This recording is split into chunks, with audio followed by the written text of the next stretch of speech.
Hi, I'm Mickey. And I'm Ryan. And this is Hiseerie.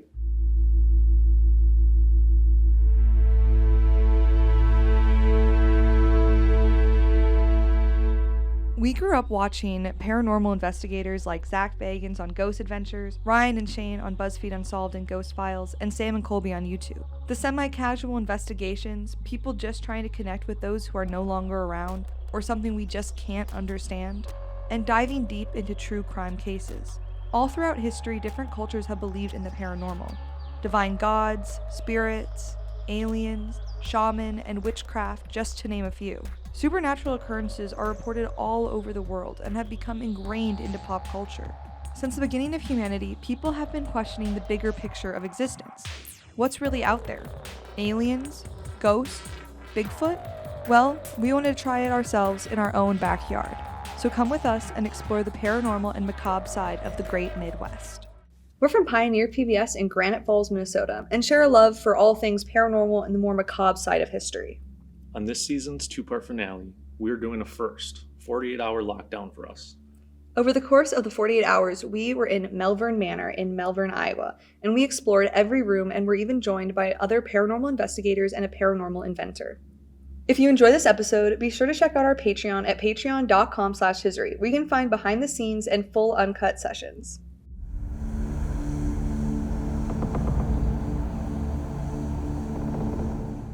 Welcome to part 2 of our investigation to Malvern Manor.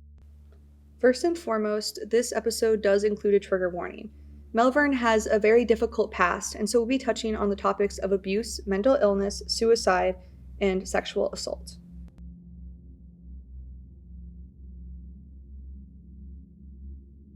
In the last episode, we covered the history of Malvern Manor, got to chat and take a tour with Josh Hurd, and were joined by Ivy from the Farrar Elementary School to start our investigation in Inez's room.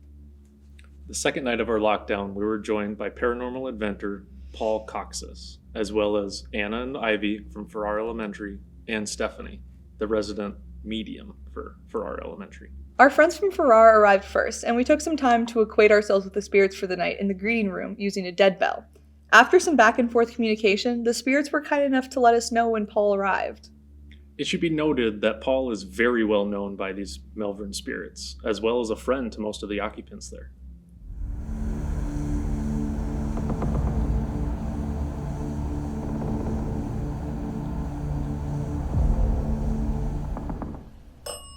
Hello.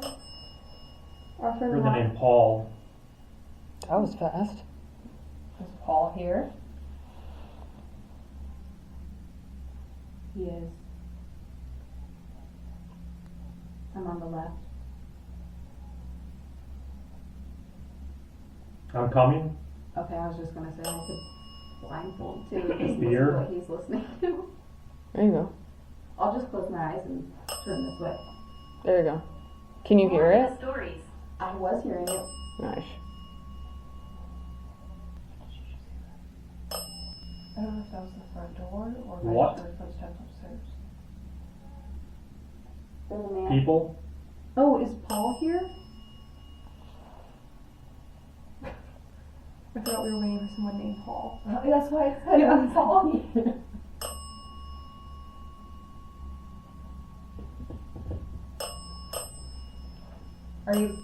Are you in this room with us? Hopefully. Are you standing in the hallway? I heard something. I think Paul's. Hello? He just said Paul again. Hello?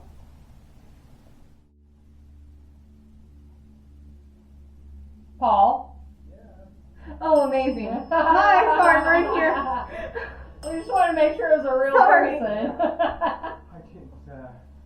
That honestly scared the out of me. Sorry. We're in this big room. Yeah, we're over here. Hello. Sorry, we were doing S's and then I kept on saying Paul. It was on saying Paul and like here now. More to the stories. Yeah, so that's why we were like, Paul? Yeah, we can all come out and meet you. Yeah. It's really dark back here. Paul is currently working on a way to record and hear below the sound floor in real time. One of the most popular pieces of evidence in a paranormal investigation are EVPs. The acronym EVP stands for Electronic Voice Phenomena, and it's basically the recording of voices or sounds that weren't registered by the human ear during the recording. Then there's the idea of the noise floor, and the noise floor is essentially the accumulation of all sound to that minimum white noise. But the idea that we're looking at is that there's actually sound under that noise floor that we aren't consciously aware of, and that's what goes into EVPs. Paul believes that EVPs are present under this noise floor. He has also created a device that records and plays it back in real time. Yeah, because the most frustrating part of EVPs in investigations is that you can't listen to it in the moment. You have to have the conversation or just talk into an empty room and then hope that there's things talking back to you, but you don't actually know what they're saying. So Paul's goal is to solve this problem and have meaningful communication.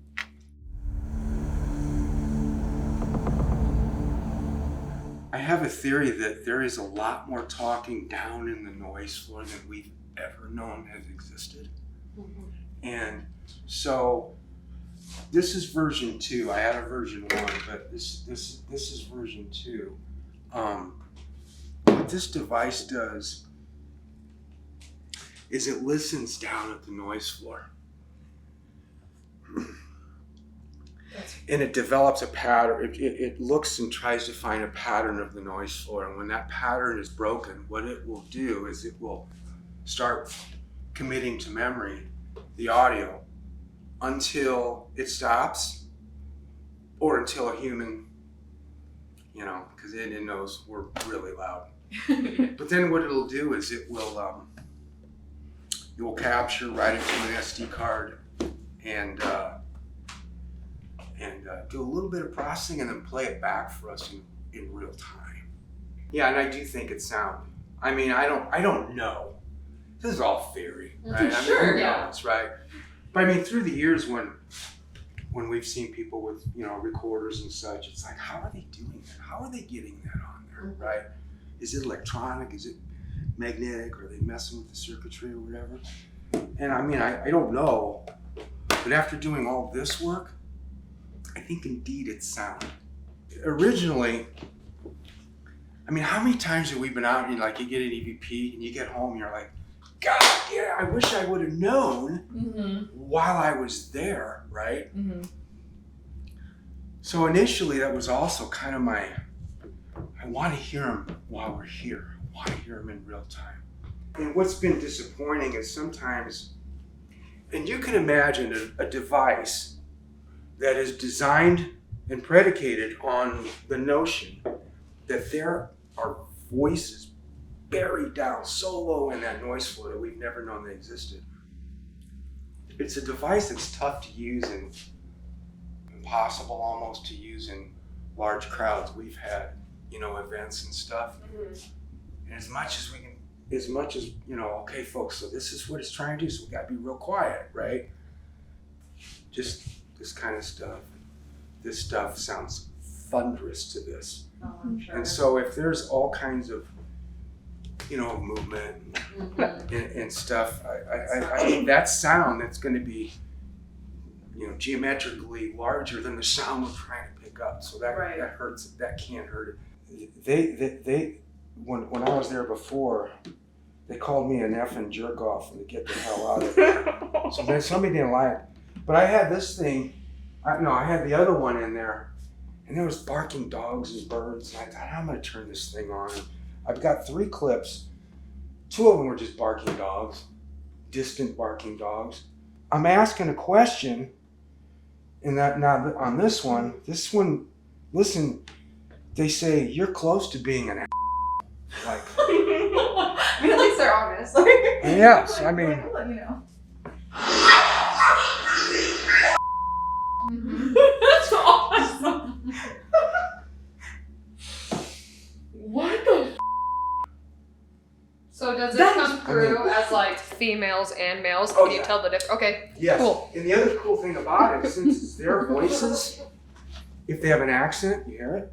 We decided that the best room to try out this device would be Hank's room. Let it be known, Hank has a very colorful vocabulary and is not the biggest fan of women. And as our group was primarily women, we did have to censor a good amount of our communication. So, fair warning.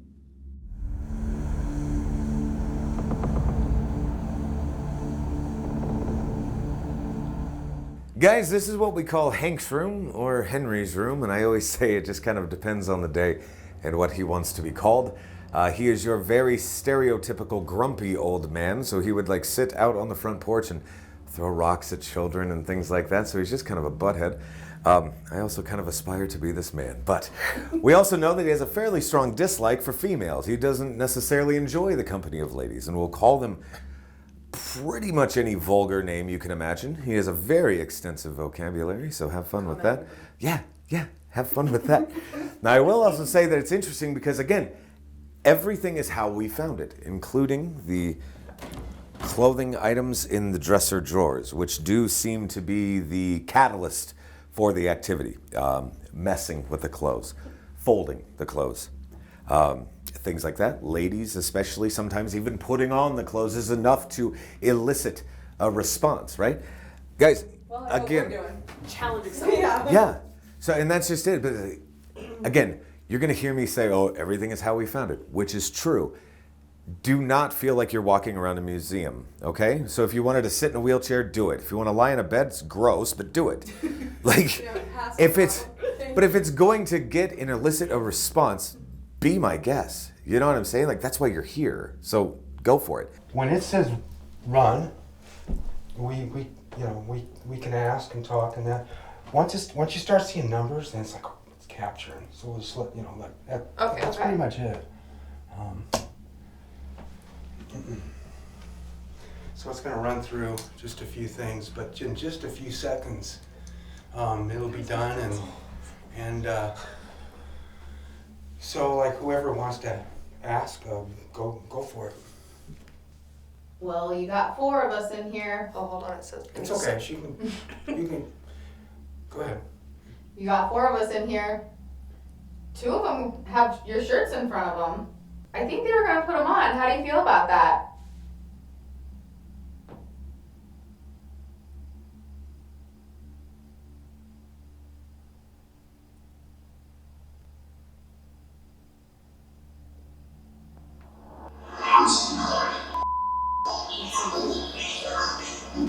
Oh, something about.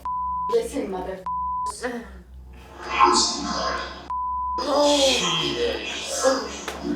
Yeah. Dude, you do hear that so well. On the first try, she gets it every time. She's good at the Yeah. Estes method too. Yeah. Paul was kind enough to go through the recordings after we wrapped up our investigation and clean them up so we could hear the audio even clearer. Okay, this next clip, let's play what was said. Here we go. You got 4 of us in here. 2 of them have your shirts in front of them. I think they were going to put them on. How do you feel about that?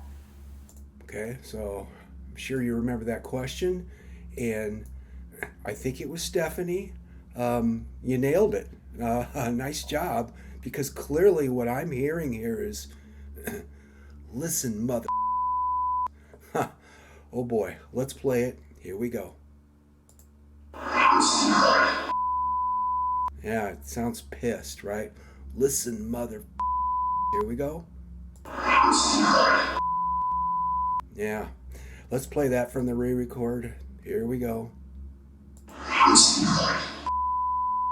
Yeah, I think that's pretty clear. And, we heard that in real time. Nice job, Stephanie and others who picked that out. But I think clearly we were very correct. It was listen, mother. Oh boy. All right, let's keep going. Next clip.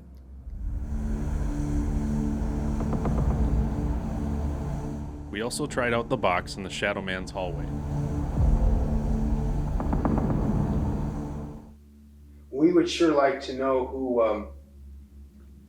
who might be with us in this hallway. Would somebody care to tell us?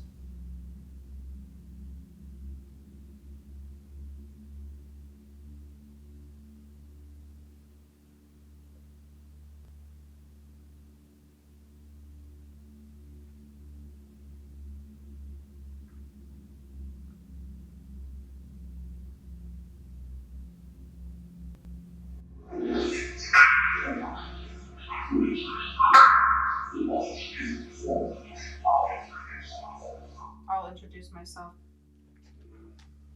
at the very end.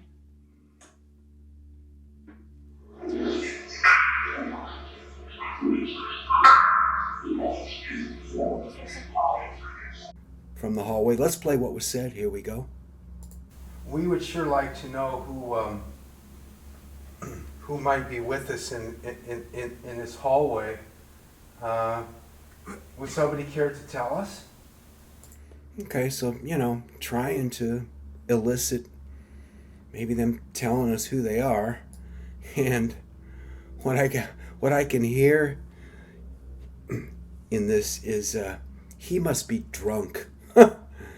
See what you think. Here we go. He must be drunk. He must be drunk. Yeah, you hear that? Let's play that from the re-record. Here we go. Yeah. I mean, what do they mean by that? He must be drunk if he thinks that we're actually going to say who we are? I don't know. During our time at Malvern, we set up audio and visual recording devices all around to see if there's anything going on when we weren't present. And we did get lots of odd camera focusing and moving, and then some taps here and there. But the biggest things that happened were actually interactions that we just randomly caught on camera. All these things seem to have happened in the Shadow Man hallway. First, we heard an actual audible voice, and we both heard it in real time, as well as the microphones picking it up too.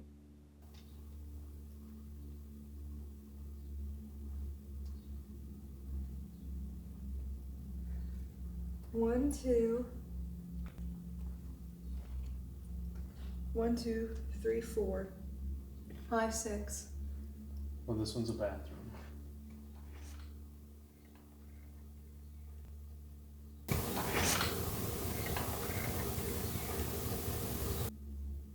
Hear that? What do you think it said? I don't know. I heard come here.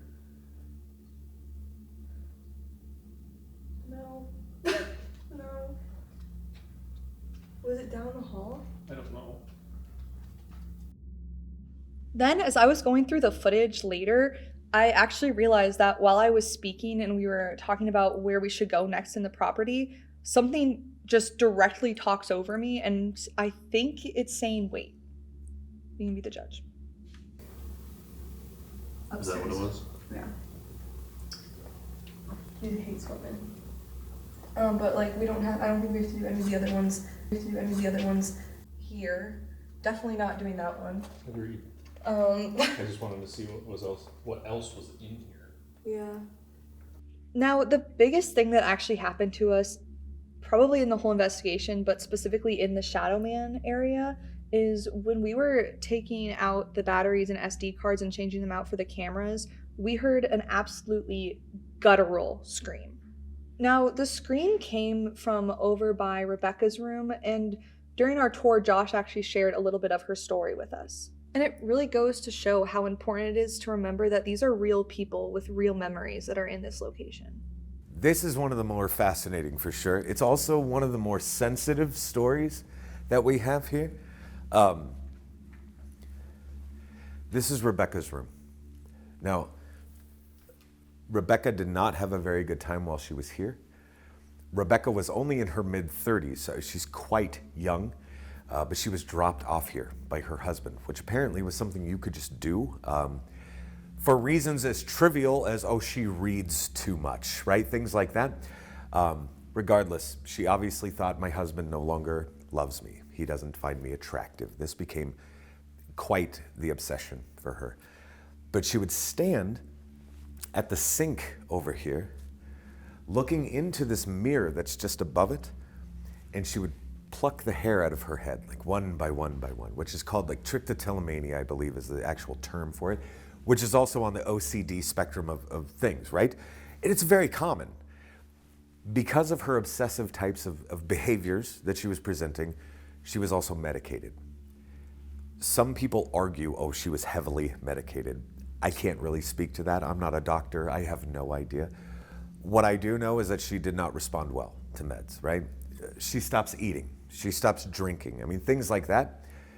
What fascinates me the most is that female investigators seem to have the most luck in her room. Tugging on your clothes, playing with your hair, certainly nothing violent or anything like that. But even the introduction of a male into the room can flatline the activity.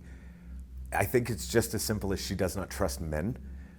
Probably rightfully so, if we're being honest, but she is absolutely one of my favorites, like by far. In my heart of hearts, I believe that the scream and probably the woman asking for us to wait was Rebecca.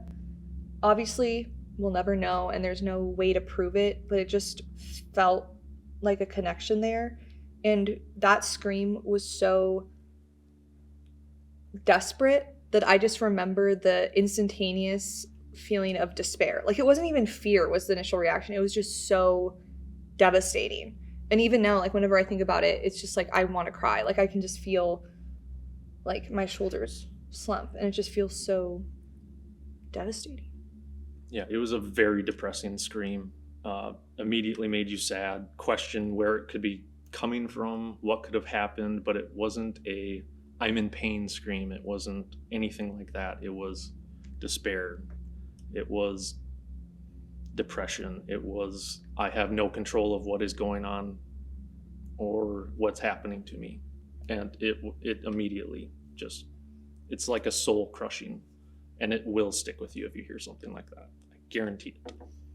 Yeah, and with Rebecca's story and what she went through, it does make sense, and it would fit her narrative. We are not the only investigators to hear a scream from that area. We did not know that at the time. Unfortunately, and I mean like really unfortunately, because it was right when we were changing out the batteries and the SD cards and the cameras, it did not get captured on any recording device, which is probably the most difficult thing that I've dealt with since we started filming. Like, that's the one where it's like I am so upset that we don't have it on camera. Like, it was just like, it was so impactful to, I mean, I can't speak for Ryan, but it was very impactful to me, and I think it was very impactful to him. And the fact that we like have to just tell people it and we can't show it is like really frustrating. But I also think that it was so depressing that I don't necessarily want people to have to listen to it either. Like, I don't want to show people and be like, you want to feel like absolute awful emotions? There you go. Mm-hmm. Yeah, but I think people also understand how serious we are when they see our expression talking about this. Mm-hmm. And it wasn't fun. No. The last thing that we really need to talk about is a Polaroid photo that we captured. So at a certain point in the night, it just suddenly felt like we were no longer welcome. It felt like bedtime, like curfew, like we need to go.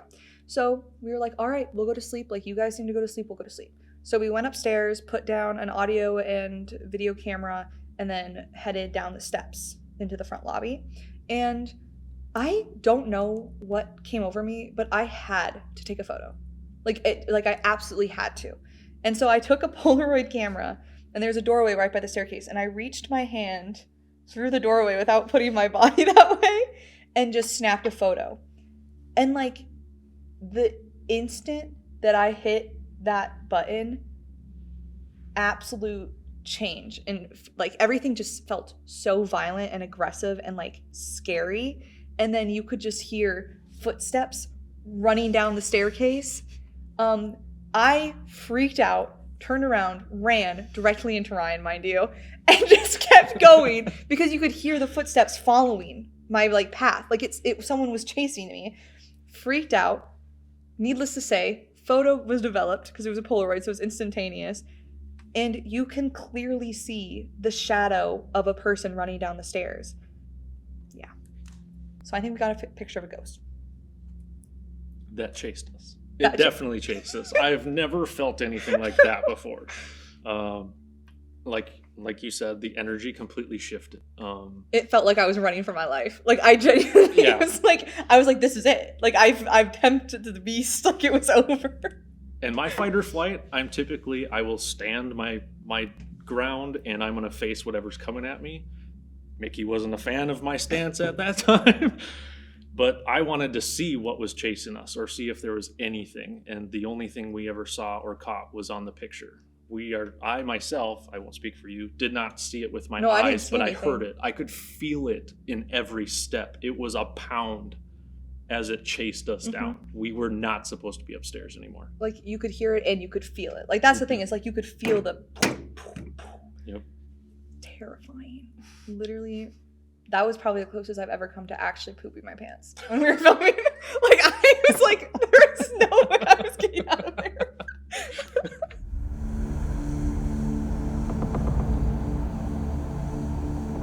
So as far as believing in the paranormal, I can safely say that I like 1000% believe in the paranormal. There is certainly something that is bigger than us that is happening at all times. And it's funny because how dismissive we can be. Oh, that was the wind. Oh, that was the house settling.